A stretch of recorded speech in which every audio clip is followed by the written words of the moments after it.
I never thought I'd even have 1 year in Ibiza one day. And now this is our seventh. Anybody that did something important musically, it's someone that took a risk. They would send me death threats. There's this fight that I'm quietly fighting. What does an African DJ look like? Whenever I had a real success is when I went against the rules. Yep. We are only here for one reason. We're here for the dance floor. I never thought I'd even have 1 year in Ibiza one day. And now this is our seventh. I think for your residency, your setup is perfect at High. Yeah. For you. No, yeah. It's like there's something very sexy about your night. Yeah. And the fact that everyone is so close, it brings us some magic, I think. We went for that from the beginning because the room intimidated me so much. And I think I've always taken myself as a small club DJ. Yeah, because you were playing DC-10 before, right? Yeah. It made sense to kind of be close to people. Even I was like, I don't know. Should you go or not? But it was also exciting, the challenge for me. I wanted to do something with a lot of production, which makes sense, man. Which at Universe, I've never seen anything like this. Give you one more night to get this. We've had a million nights just like this. So let's get down to business. Mama, please don't worry about me. I still feel like some kind of an outsider here. I barely stay 2-3 days. I haven't really spent time here where I'm also part of the locals, and I can see when the island is really vibrant or not. I think it's really life-changing because we're always traveling, and what we miss is somewhere that feels home. It's just, I tried staying one summer here, and it was maybe my third year at High, and I didn't have peace. My face is everywhere. I can't even go and have lunch without being bothered. I have a bit of a weird personality where sometimes I know that I'm kind of like but sometimes I don't want that. No, of course. When you're not working, you want to turn it Yeah, off. but also I like normal life. I don't roll with people. Like now I was in Paris, I was with my girlfriend, and that's just us. We have no driver, no security. We call an Uber, we go to wherever we want to go. So that kind of like put me off staying on the island because people come here for a good time.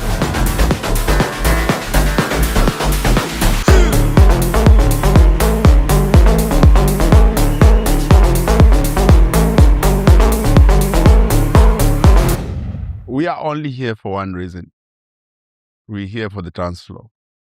Whether I'm playing off my phone, or from a memory stick, or from a computer, I'm using a sync button, my set is pre-recorded, as long as the dance floor is moving. I just find that people get caught up in the technicals and oh, that mix was a little bit off. Oh, why does it mix like that? And it's people that actually don't do what we do.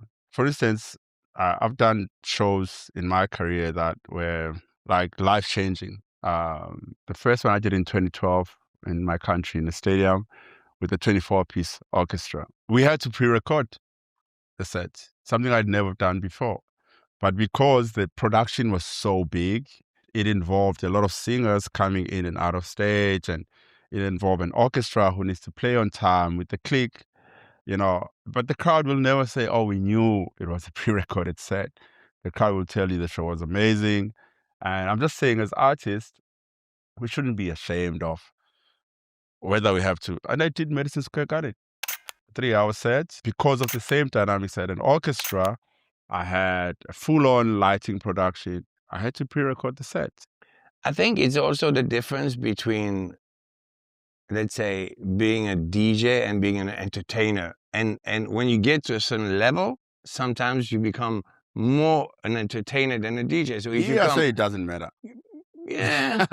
But I mean, I don't know, like, because when I saw you play many times, so I know how you DJ, and I don't get the point, except the examples you're taking. Yeah. Then it's a matter of syncing with other artists, and everyone needs to play at the same time. So there's a challenge, but otherwise, I don't really get the point. I don't even understand why. The advantage of being a DJ compared to a band is that you're alone, so you completely you can change, you can controlling. go wherever you want. Exactly. There's nothing difficult in beat matching to records, Yeah. you know. So it's like, why would you play a pre-recorded set? I think what makes us strong is also reading the crowd. Yeah. And you can go whatever direction. I studied jazz in my younger days, and that's one genre of music where you have to learn to have a thick skin, where everyone will comment about your sound, your performance, your voice, your technique. And I was a very strange student. I was the first one in school to bring turntables to play house music, you know, and it was frowned upon because it was considered pop in the school of jazz. Yes, so I understand. It was so everything then that I was doing, where everyone is trying to be the maestro in the genre, it looked like I was going against it. So if there's an assignment to do like stuff that was considered to be like classical jazz, then everyone would kind of like watch out for me because I'm already known as like a watered down jazz student. You know what I'm saying? Because I'm here to play. I'm bringing like house music records, and house music even back in the day wasn't considered like smart.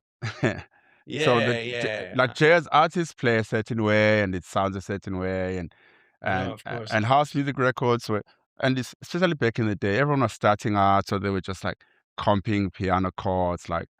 So I come from that school where I had to learn early that, you know, whatever that defines my art, it is my art.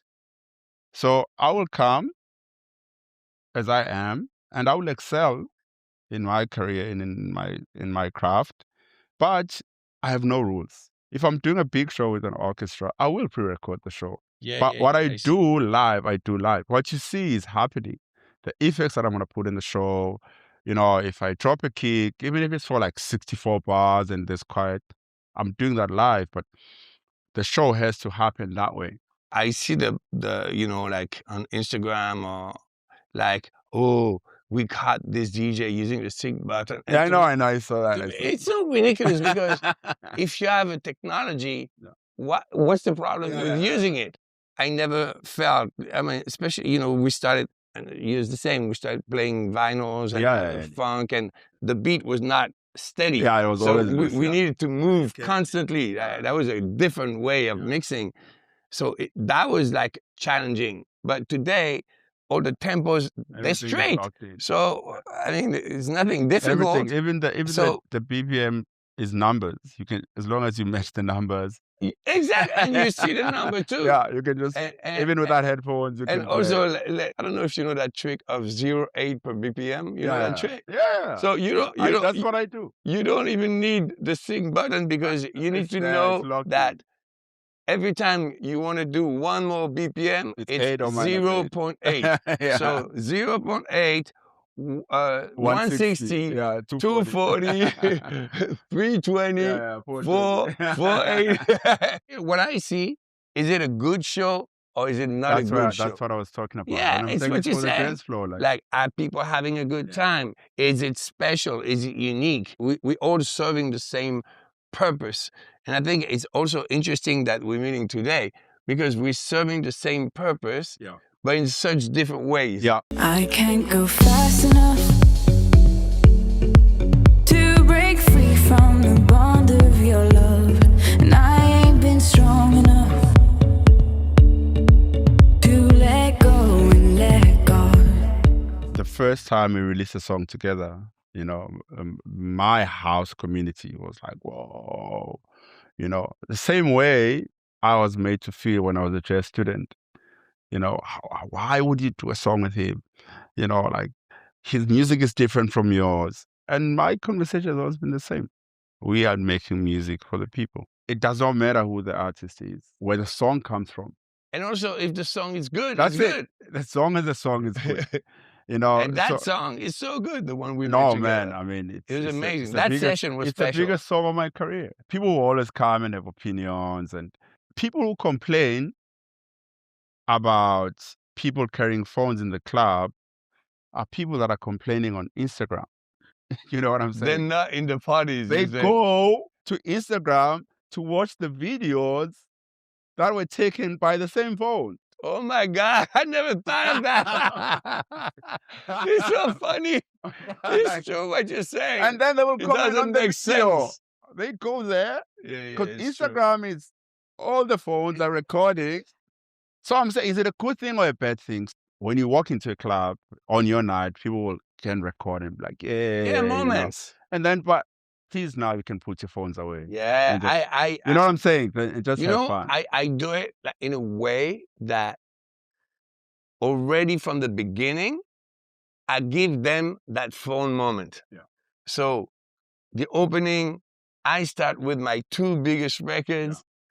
Yes, and they will do it. There, Yeah. and then we're like, okay, now you have it. Yeah. We can play, and you know, because I'm not mad at people wanting to have memories On their phones. of a yes. special night, you know. Yeah.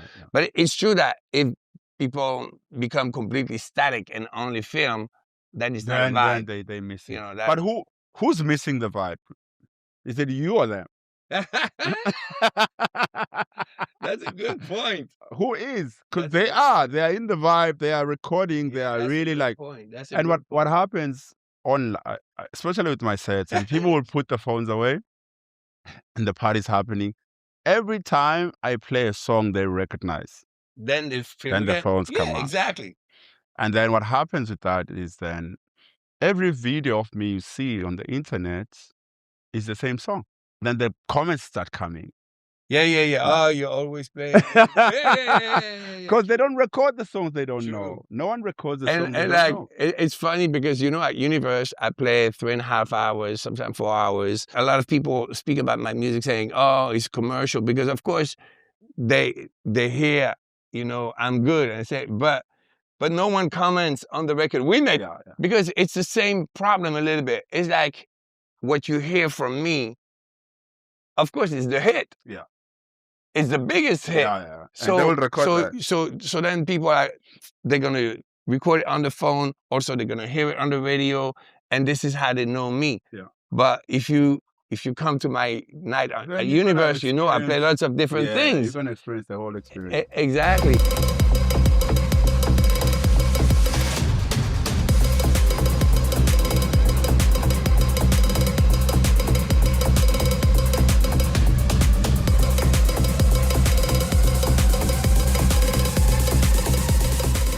When you blew up, I mean, we were watching as younger DJs, and I had never in my life seen someone getting so much love and so much hate at the same time.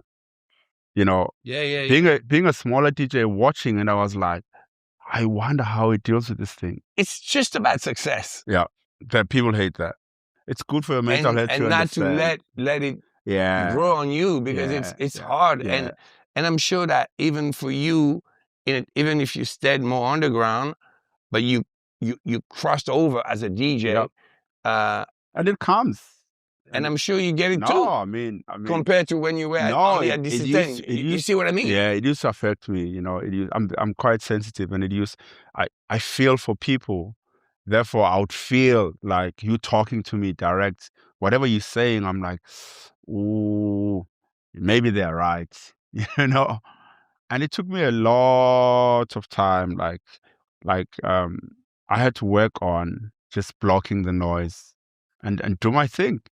You know, but it took a long time for me to be able to read a comment and be like, okay, that's your opinion. I think that especially, you know, when you're part of a community, if you do something that is not part of the usual rules, they feel betrayed. But my experience is whenever I had a real success is when I went against the rules. Yep. And when I started to play house, it was very underground. Yes. But what I see is that sometimes people that are part of those scenes, they're even more formatted than in pop music. Yeah.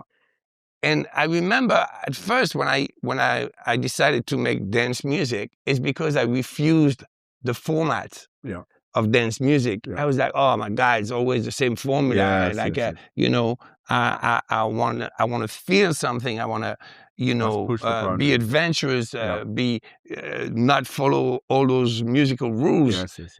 Anybody that did something important musically, it's someone that took a risk and got criticized by his own people. Yeah, it's true.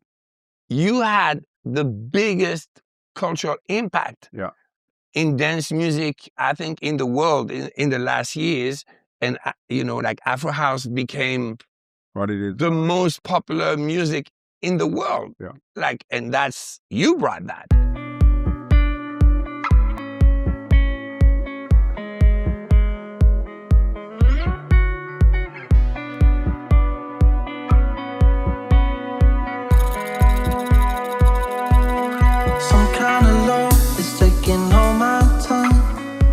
Shake it off and it weighs on my mind, and now it's heavy on. You invited me to come play with you in Paris back in the day. I wish I knew how to find old tweets, you know, on Twitter.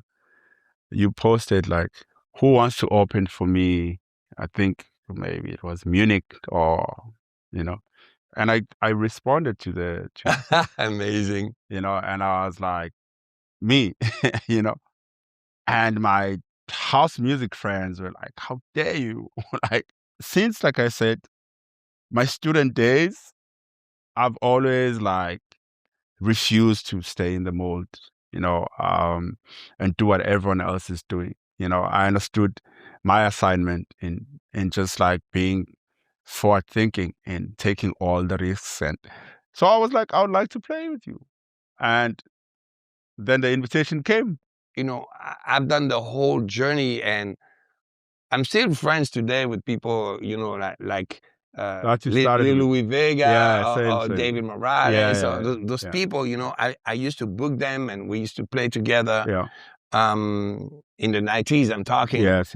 And, you know, I still have that huge respect for them. I feel like also, what's exciting with music is the constant evolution. When I started to play, I was playing funk and disco, but I cannot imagine that I would still be playing those records. Yeah. People think that probably, we hate each other. Or, you know what I mean? And the reality is that you, Salomon, you know, Marco, we're all friends. Yes. And I don't think the fans could even imagine this, you know, I remember the first time I won at the DJ Mag, the fans of Armin van Buuren, they were so mad at me, but it was crazy. Like they would send me death threats and stuff like that. And I'm like, and we were friends, you know, and he was like, oh my God, I'm so ashamed, you know, like this is so terrible. Yeah. I think because so many people in the dance community are unfortunately more into the lifestyle than the music. Yeah. You know, and if you love music, you know, I'm sure you don't listen only to house music. Yeah, you listen know what to I mean? everything. You listen to everything, and you learn from everything. Yeah. It helped. That's why, I was looking forward to this conversation. In my country, I'm very big on this because I watch artists allowing fans to divide them. You know, let's have good relationships first as humans. Absolutely. Because we are there for the same reason.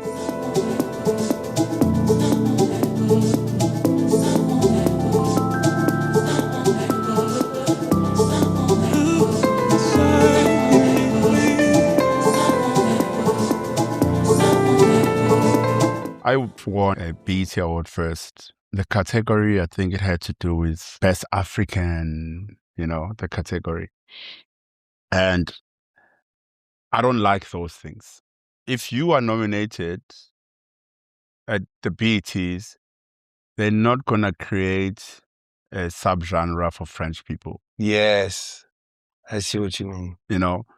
So they create a subgenre for like African people. So there's Africans, and the Africans must compete against each other.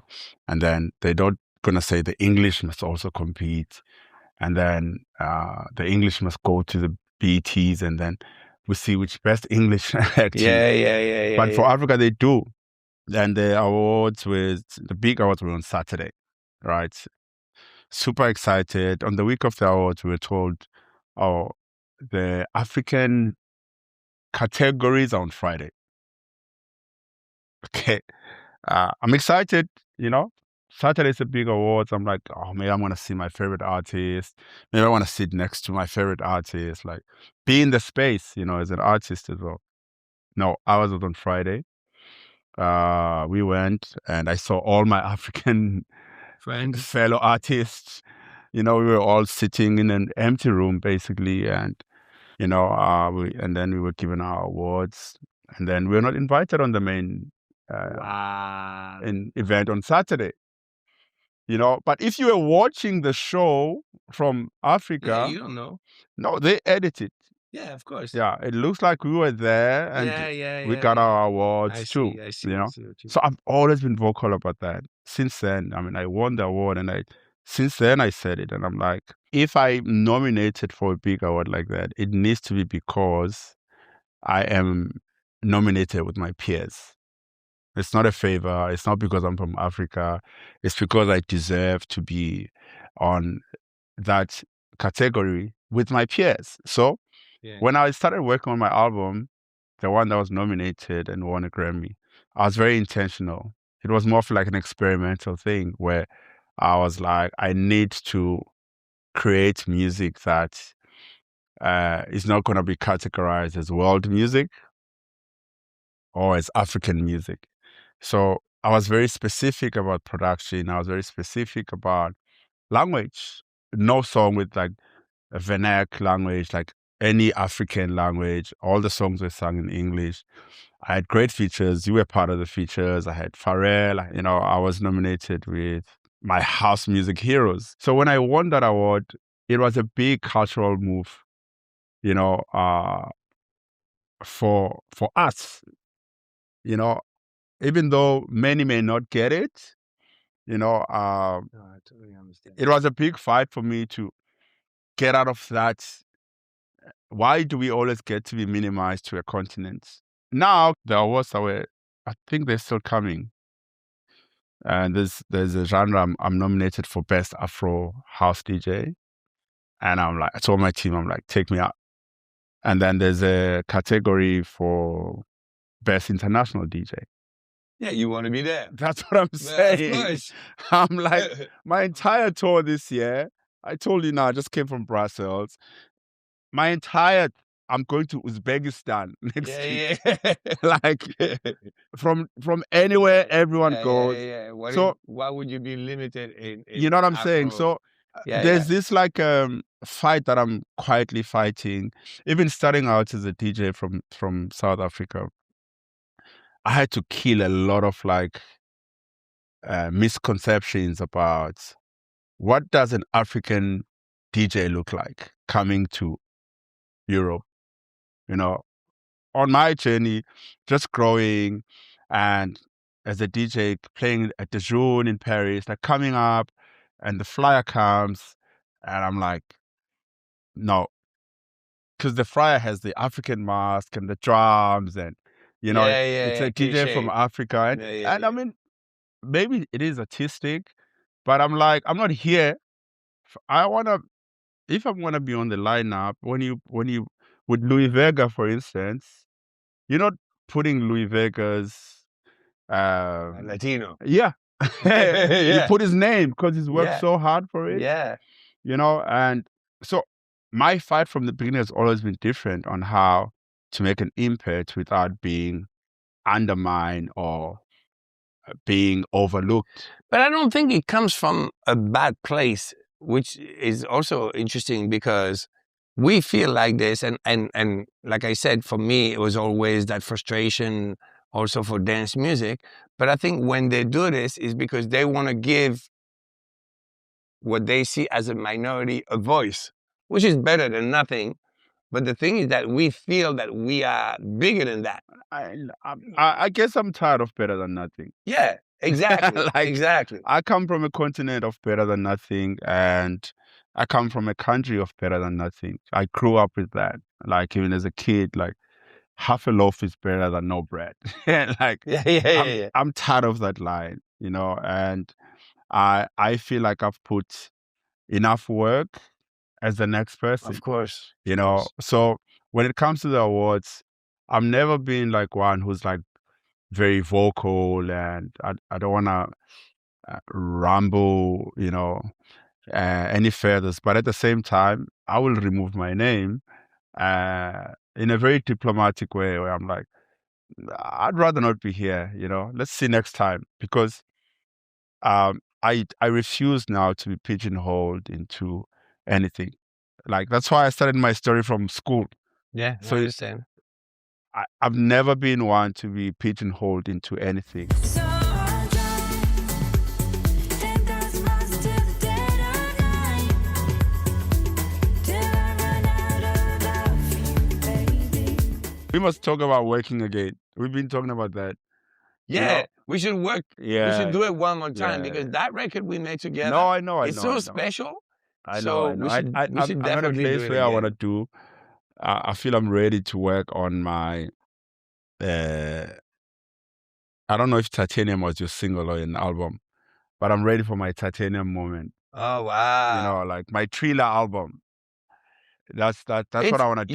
You know. I'm going to tell you something crazy because we live in different worlds, but there are so many similarities.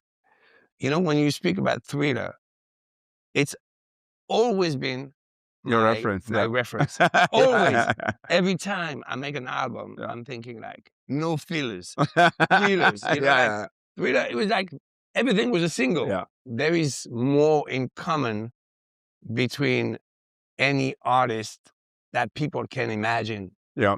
You know, the simple fact that we're constantly traveling. Yeah. That it's hard to be in a relationship that is stable. Yeah. That it's hard to have a family, take care of your kids Yeah. when you weigh so much. Yeah. That it's hard on your health. Yeah. Physical and mental. Yeah. Yeah. No matter what it's true, scene it's they true. come from, people cannot imagine that. And no matter how big or small as well. Exactly. Exactly. Yeah. Because, you know, at the end of the day, we all go through the same difficulties. Yeah. I'm curious for you, what makes the show special? I've kind of like have created two Black Coffee identities, you know, maybe not so loudly, but I have a Black Coffee show that has an orchestra and live singers. There's me just coming up alone and doing my thing. And then there's a bigger, if I'm doing like a special show. Artist show. Yeah. It's the size of the room that makes it more special for you, or it's the connection with the people. Artistry. It's the artistry. The artistry. Yeah. I think that even making music, like to me, there's nothing better than collaborate. I don't think no one is ever creating from zero. Yeah. We all start from an influence, a record we love. It's true. You know, even if we're not aware. Exactly. Even if it's inside of us for nothing. 20 years, There's nothing you know? new. Yeah. And I thought it was interesting when we worked together on Drive. You know, I would maybe tend to go a little bit this direction, or you would tend to go this direction. Yes. But if we find something that you and me love, we still then we know yes. this is and it's probably not something you would do on your own. Yeah, it's true. And not something I would do on my own. Yeah, it's true. And I think this is fascinating. Yeah. That's where taste comes in, because I say this to like young DJs. If you listen to any artist even today that is successful and you listen to their interviews and when they get asked about who did you grow up listening to, it's all the same people. They will mention Stevie Wonder, they will mention like soul music. Yeah, Marvin Gaye. You know? Yeah. Everyone who grew up listening to that, that's a good foundation to write a good song, to produce a good song. So you cannot be a house music DJ that only listens to house music Oh, wow. and that's so true. expect to have depth, in your production, in your songwriting. Yes. You have to go back and listen to like music with that is different from. It could even be classical music, Yeah. but it will come back in a different format. Yeah. What you're talking about doing drive, we come back to one space, and that's the space where we connect because probably the records you have that you were listening to, I have them too. We have like similar taste in what we grew up listening to. Good conversation. Yes, man.